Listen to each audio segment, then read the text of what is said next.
Hey, how's it going, everyone? I am the college survivor, and I want to talk to you guys about Facebook. Facebook started right around the time I went to college, and before I moved into the dorms to start my freshman year, I had already met everyone at my dorms through Facebook. But things were a lot different back then, and Facebook was a lot different back then. The best way to describe it is to think of Facebook like a very exclusive nightclub. Here's your typical nightclub. You have a line of people waiting to get in, and you got the bouncer at the door. There's no cover charge to get in Club Facebook, but there's a problem. The bouncer won't just let anyone in. There's no ID checks here. The only requirement is that you have to have a college email address, which basically means that you have to be a college student to get in. So let's pretend that we get in and we walk into the club and it's packed in here. The vibe is good and DJ Freshman is playing all the latest hits, and there's even food and drinks. It's a party in here is what I'm trying to say. But something's throwing us off. We can't quite put our finger on it, but we know there's something strange going on. And looking around the room, we figure out pretty quickly that there's 60% women in here and only 40% men. Women outnumber men in college, and that's the reality of the situation. Side note, to all you boys getting picked on and being called nerds because you study hard and do well in school, you have the last laugh because you're going to go to college and there's going to be a lot of hardworking, smart, and sexy ladies in college. And if that's not a good reason to study hard, I don't know what is, man.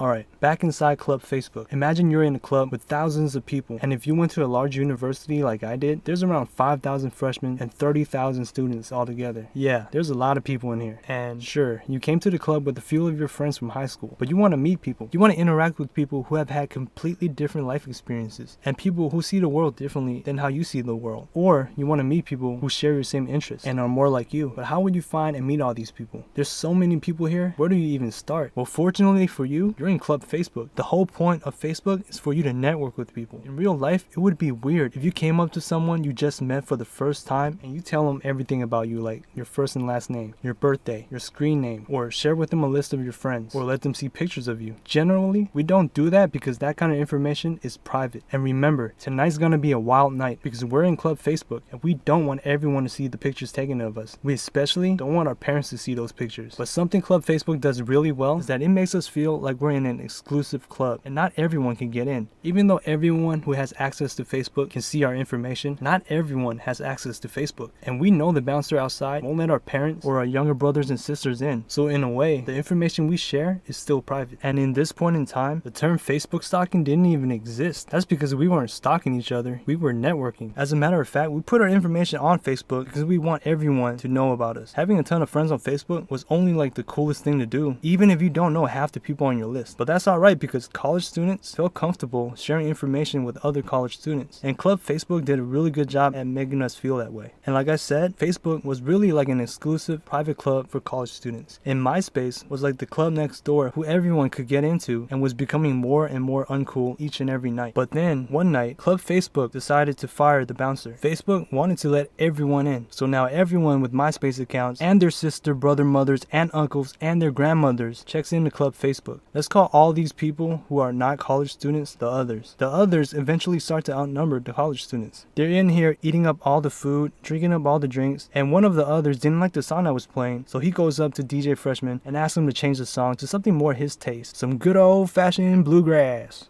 But DJ Freshman, a college student paying his way through school DJing, knows all these college students couldn't bump and grind to something like that, so he told the man no. The very next day, Facebook received a complaint filed by an anonymous man insisting on firing DJ Freshman because he refused to play his song. Club Facebook also received thousands upon thousands of requests having to do with privacy issues. People weren't comfortable sharing information with strangers that they have just met at the club. They also didn't like the way Club Facebook looked. Those same kind of complaints kept coming day after day, so Club Facebook started to include more privacy options and added more features and took away some old features. Pretty soon, it was hard to tell Club Facebook apart from Club MySpace. Even though now we can set some or all of our information to private, our information didn't feel private anymore. And we didn't want to share things anymore in Club Facebook because there's Facebook stalkers now. And the vibe in here feels weird. I can't quite put my finger on it, but I swear, I remember a time when Facebook used to not suck.